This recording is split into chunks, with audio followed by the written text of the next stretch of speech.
तो ये छोटे छोटे मॉडल के बीच में जो सबसे ठीक और वैल्यूएबल मॉडल आया वो है रदरफोर्ड का मॉडल। तो अगली हेडिंग है Rutherford atomic model.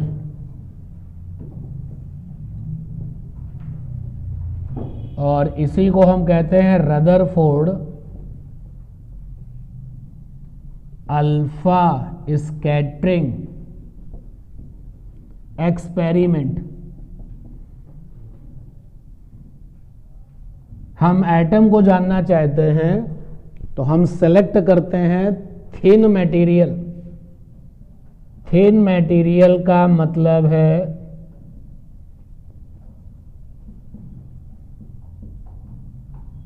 Slice of atom. Slice मतलब चादर, पतली सी लेयर।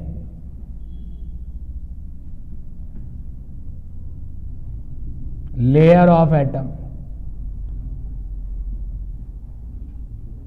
तो रदरफोर्ड ने क्या किया? रदरफोर्ड ने सोने का एक पतला सा फॉयल लिया। सोना उसने जानते हो क्यों सेलेक्ट किया? क्योंकि सोने की सबसे पतली लेयर बनाई जा सकती है अदर लोगों के कंपेयर में। तो सोना उसने इसलिए यूज किया क्योंकि गोल्ड की सुपर थिन लेयर बनाई जा सकती है। तो ये हमारे पास में गोल्ड की थिन लेयर है। ये गोल्ड की थिन लेयर है और हमें पता है कि इस लेयर में केवल और केवल क्या चीज है? एटम ही है। तो दिखा रहे हैं स्फेरिकल लुक में जो चीज है ये एटम है। और इन्होंने लेनार्ड की नकल करते हुए उन्होंने कैथोड रेस बम्बार्डिंग करी थी। इन्होंने अल्फा को बम्बार्डिंग में डाल दिया। ये अल्फा पार्टिकल्स की बम्बार्डिंग कराई।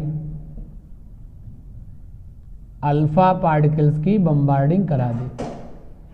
देखा इन्होंने भी वही जो लेनार्ड ने देखा था कि ज्यादातर अल्फा पार्टिकल्स बाहर आ गए, पास अवे हो गए बिना किसी डेविएशन के। कोई डेविएशन नहीं हुआ और अल्फा पार्टिकल बाहर आ गए। मैं कुछ को दिखाता हूं यहां पर। तो most of the alpha particles pass out, pass away without deviation. तो एक बात तो पक्की हो गई, दोबारा से ये वेरीफाई हो गया कि एटम कैसा है? खोखला है। एटम कैसा है? हॉलो स्फीयर है। 8000 में एक अल्फा पार्टिकल ऐसा था जो कि 90 डिग्री से ज्यादा डेविएशन बना करके लौट गया था। देखो यार, ध्यान देना भाई, सिचुएशन समझना।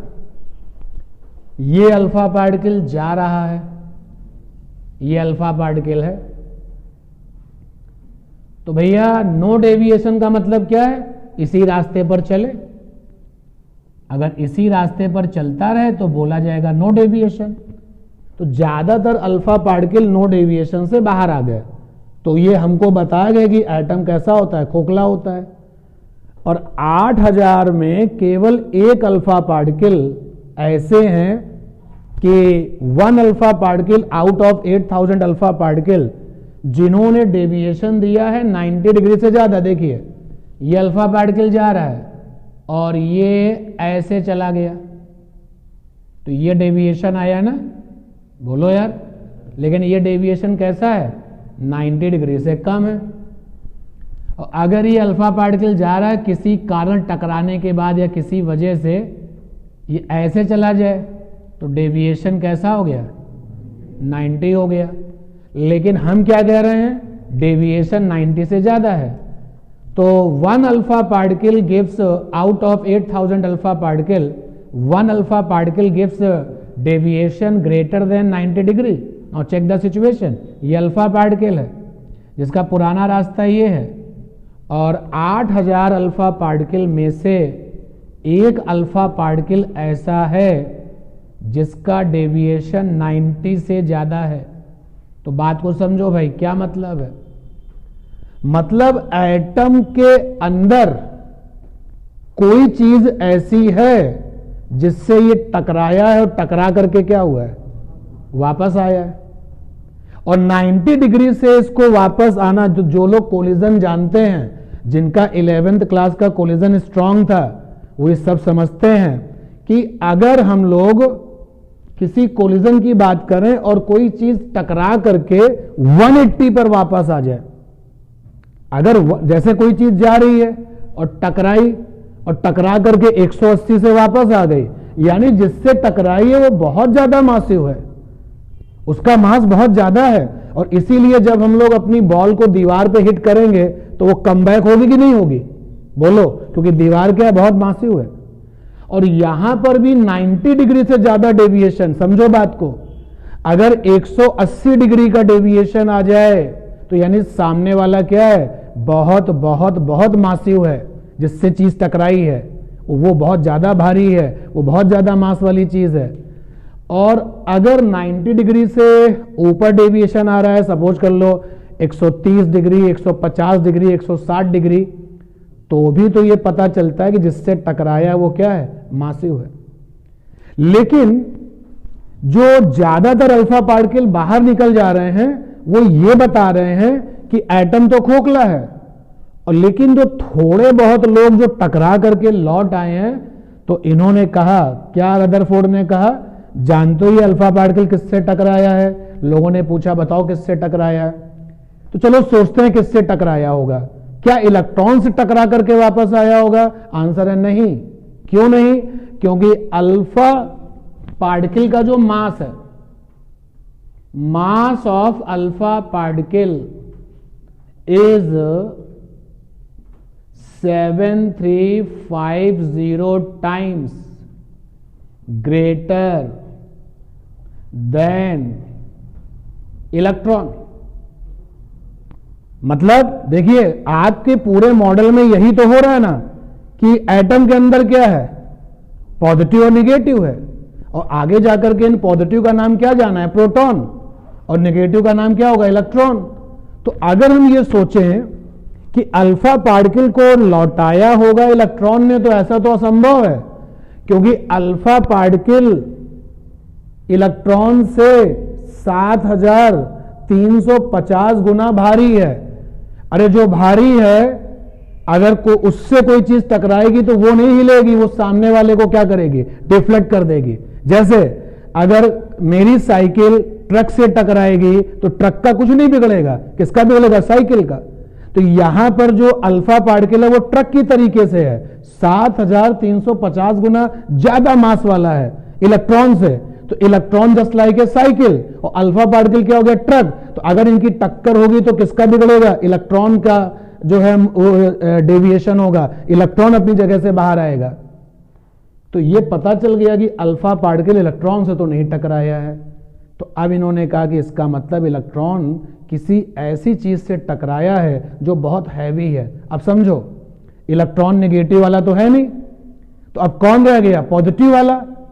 अब अगर वो पॉजिटिव वाला बिखरा हुआ है तो एक पॉजिटिव क्या कर लेगा, कुछ नहीं।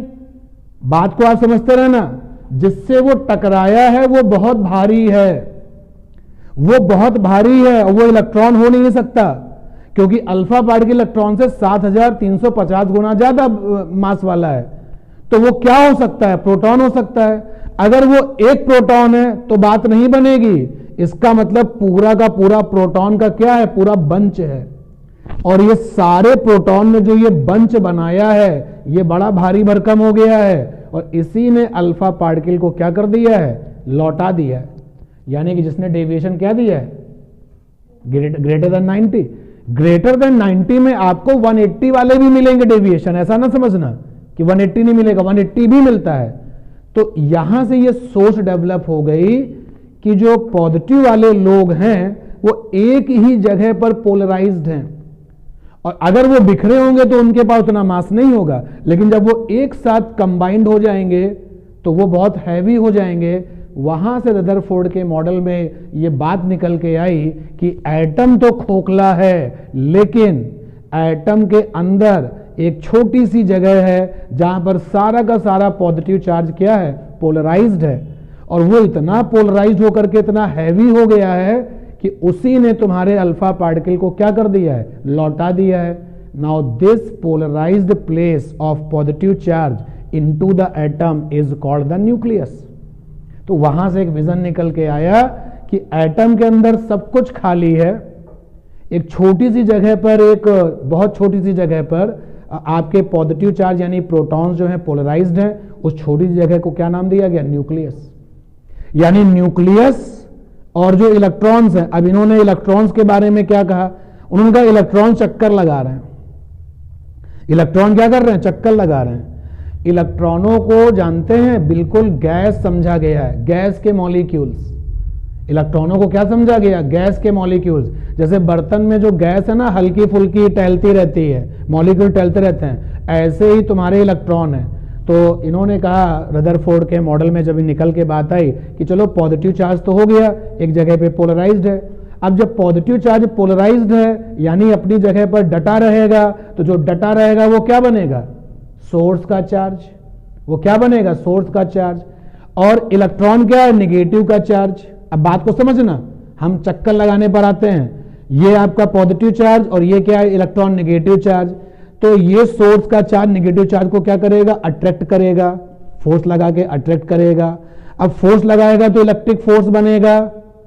अब इलेक्ट्रिक फोर्स काम करेगा तो इलेक्ट्रॉन चलने लगेगा, इलेक्ट्रॉन चलने लगेगा तो न्यूक्लियस पे गिरेगा। लेकिन ऐसा तो हो नहीं रहा है। तो अब दोनों बातें सेट करो कि इलेक्ट्रिक फोर्स भी लग जाए और इलेक्ट्रॉन गिरे भी ना, तो ये जो इलेक्ट्रिक फोर्स है वो क्या बन जाए, सेंट्रीपिटल। अगर ये इलेक्ट्रिक फोर्स सेंट्रीपिटल बन जाए तो इलेक्ट्रिक फोर्स सेंट्रीपिटल में बदल जाएगा, तो उसको क्या लगवाएगा, चक्कर लगवाएगा। तो इस तरीके से उन्होंने जो है इलेक्ट्रॉनों के चक्कर के बारे में भी बात करी। सबसे इंपॉर्टेंट बात जो रदरफोर्ड के मॉडल की थी वो चक्कर लगाने की बात। क्लियर ये बात, फिर से पूरी बात को समझे और सुने। एक्सपेरिमेंट में बम्बार्डिंग करी अल्फा की, ज्यादातर अल्फा पार्टिकल बिना डेविएशन के निकल गए। Result, most of the space inside the atoms is empty, खाली जगह है। ठीक, 8000 में एक alpha particle out of 1 alpha particle out of 8000 alpha particles having the deviation greater than 90 degree. Now this बड़ा सा डेविएशन, जो ये बड़ा सा डेविएशन आ रहा है, ये इशारा करता है कि जिससे अल्फा पार्टिकल टकराया है वो क्या है, हैवी है। वो इलेक्ट्रॉन हो नहीं सकता, क्योंकि इलेक्ट्रॉन तो अल्फा पार्टिकल से 7350 गुना क्या है, हल्का है।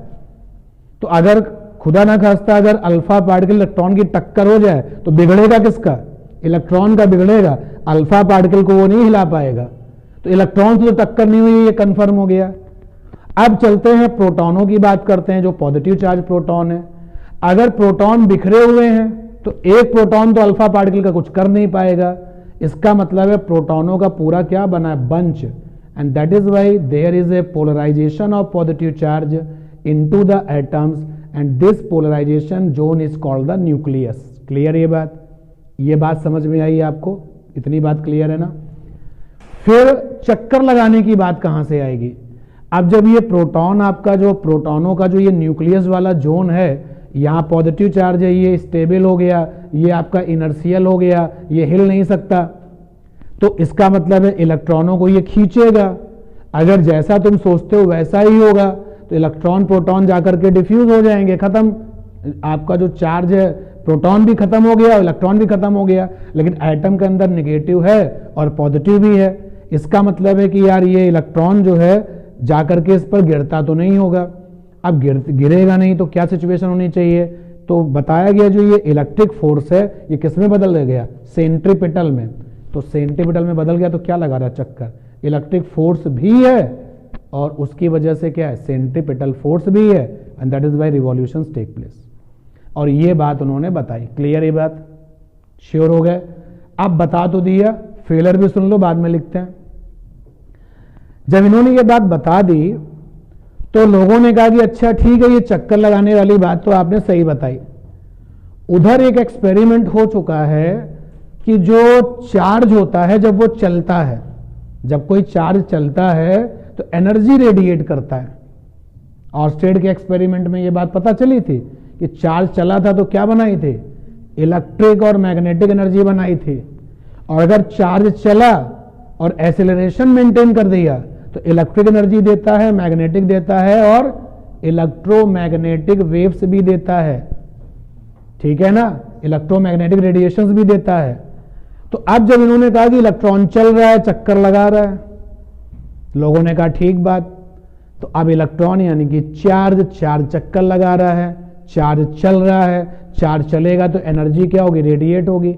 और जब इस चार्ज से एनर्जी रेडिएट होगी तो कभी ना कभी इसकी चार्ज की जो एनर्जी है वो क्या हो जाएगी, खत्म हो जाएगी। जब इसकी एनर्जी खत्म हो जाएगी तो कहां जाके गिरेगा, न्यूक्लियस पे गिरेगा।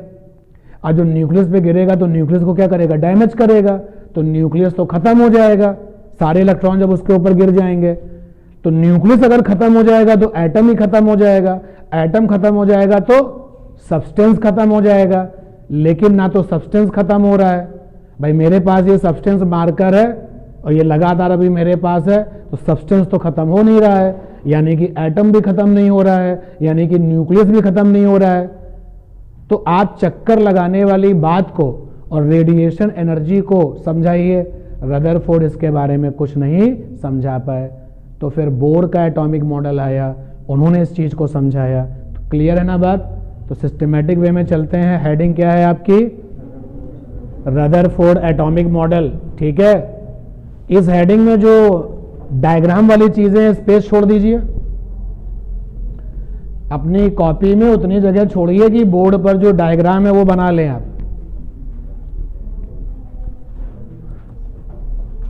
स्पेस छोड़िए, ठीक है। पहला पॉइंट लिखिए, पहला पॉइंट लिखिए,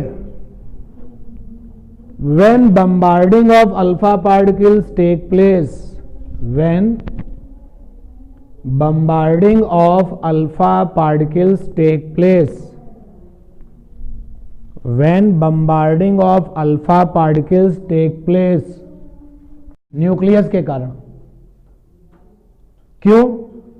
क्योंकि इलेक्ट्रॉन तो बहुत हल्के होते हैं, इलेक्ट्रॉनों का कोई वजूद नहीं है। जैसे बर्तन में बंद अगर गैस है और तुम गैस के किसी मॉलिक्यूल से कहो कि यार चलो शांत हो जाओ, नहीं होने वाली, उसको तो रैंडमली मूव करना ही है जहां बनाना है, चाहे जिस सिचुएशन पर वो हो।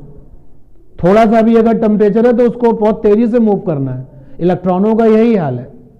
तो इलेक्ट्रॉनों का मास तो ना के बराबर है, एंड दैट इज वाई अगर कोई ये कहता है कि भाई एटम में मास किसकी वजह से है, तो आंसर है किसकी वजह से है, न्यूक्लियस की वजह से है। और वो यही कह रहा है कि वो जो इनटू द एटम जो है एक बहुत भारी सी हैवी सी चीज होनी चाहिए, और वो जो हैवी चीज है वो कहाँ मिलेगी, पोलराइज्ड पॉजिटिव चार्ज का जो न्यूक्लियस है, ठीक है ना। नेक्स्ट पॉइंट लिखो,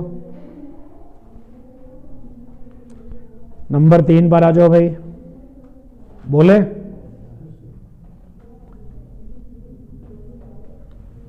न्यूक्लियस, नंबर 3 पर आ जाओ, nucleus maintain electric force, nucleus maintain electric force over the electrons, nucleus maintain electric force over the electrons, and this electric force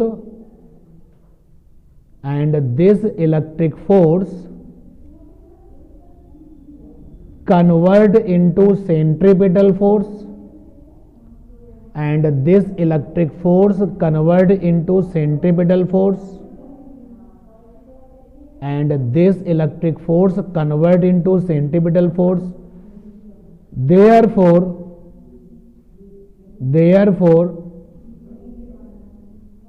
all electrons into atom, therefore all electrons into atom gives circular motion around the nucleus, circular motion around the nucleus. Circular motion around the nucleus. ठीक, अब जरा ध्यान देना भाई, एक situation आप देखिएगा।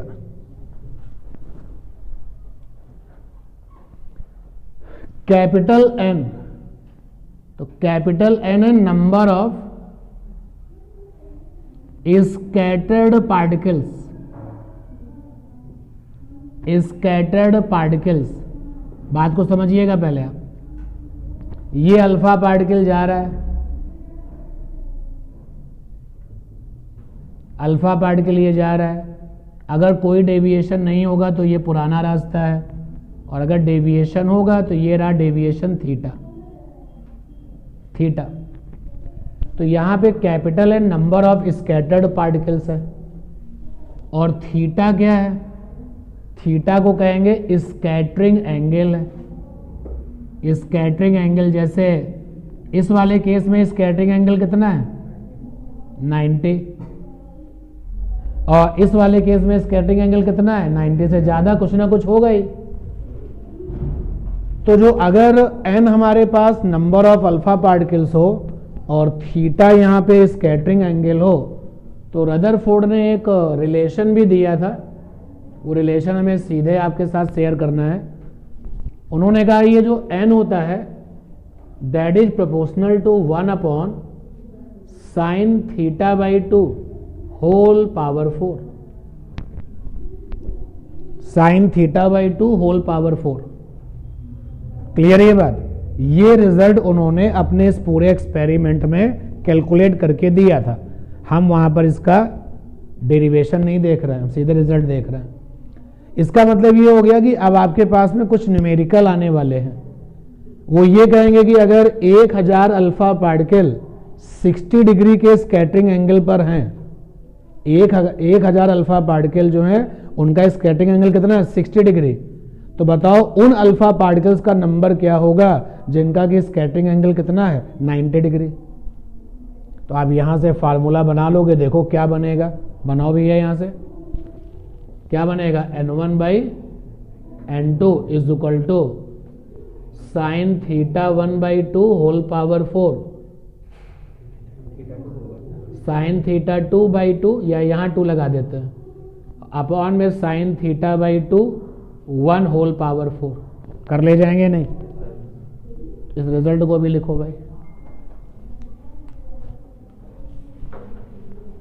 जब ये n वाला फार्मूला आपका हो जाए, ये बात समझ में आएगी यहां 2 और 1 क्यों लगाया गया है। ठीक है ना? n प्रोपोर्शनल है 1 sin θ/2 की पावर 4। तो थीटा पहले वाले केस में θ1 है और दूसरे वाले केस में θ2 है। तो यहां से जो फार्मूला बनेगा, ऊपर θ2 नीचे θ1, तो वहां पे थीटा के साथ 1 और 2 ना लगा करके ब्रैकेट के बाहर कर दिया। इस वाले 2 का मतलब है θ2, इस वाले 1 का मतलब है θ1।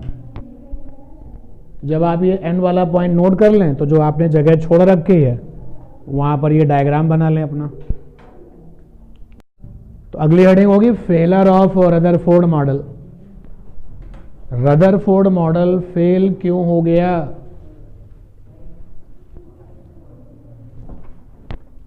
किसकी डिस्कवरी ने इनके मॉडल को फेल कर दिया? और स्टेड का एक्सपेरिमेंट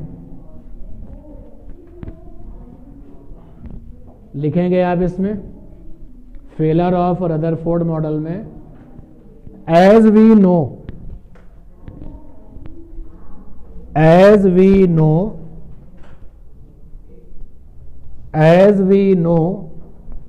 कौन वाला नो? KNOW वाला know. As we know, moving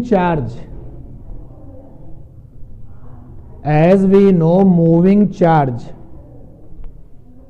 radiate energy. As we know, moving charge radiate energy.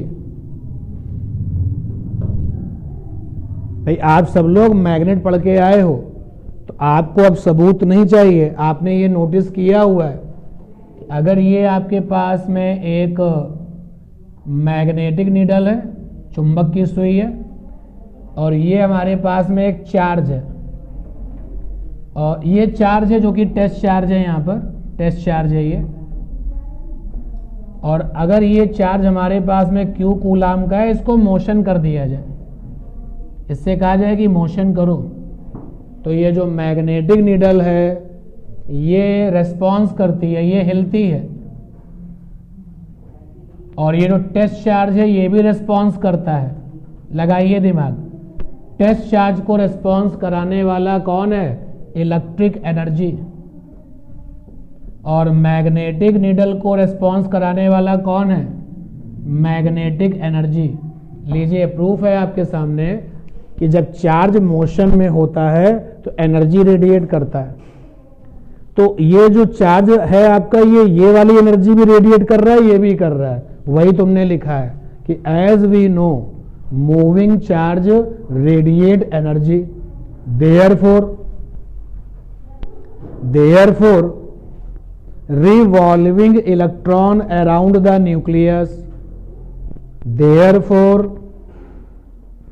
revolving electron around the nucleus, therefore revolving electron around the nucleus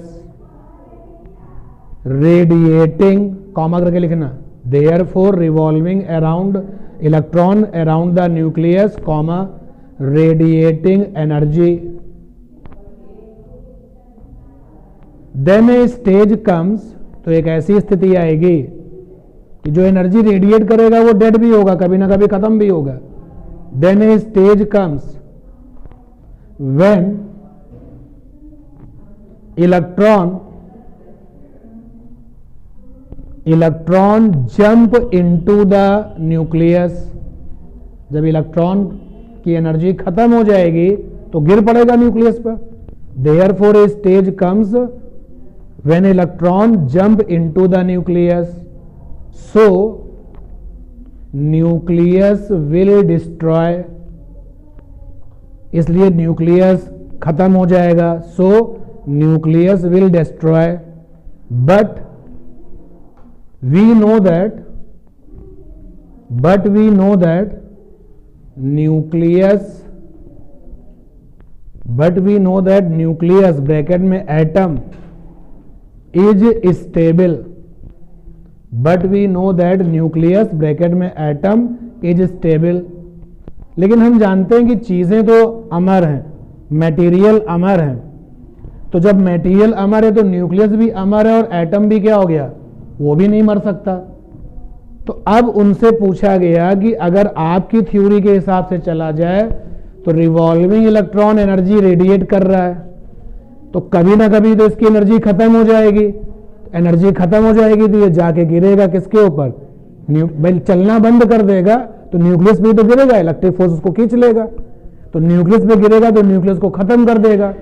तो आपके मॉडल से तो न्यूक्लियस पे खतरा है कि न्यूक्लियस खत्म हो जाएगा, लेकिन सच्चाई है कि न्यूक्लियस कैसा है? स्टेबल है। उनसे पूछा गया बताइए, एक्सप्लेन करिए। तो न्यूक्लियस क्यों स्टेबल है वो इस बात को एक्सप्लेन नहीं कर पाए। फुल स्टॉप करके आगे लिखिएगा, स्टेबिलिटी ऑफ न्यूक्लियस ब्रैकेट में atom, stability of nucleus bracket में atom, stability of nucleus bracket में atom, not explained by Rutherford model, not explained by Rutherford model, not explained by Rutherford model, not explained by Rutherford model। तो stability nucleus को लेकर के, atom की stability को लेकर के रदरफोर्ड कुछ भी नहीं बता पाए, इसलिए उनका मॉडल क्या किया गया? फेल कर दिया गया।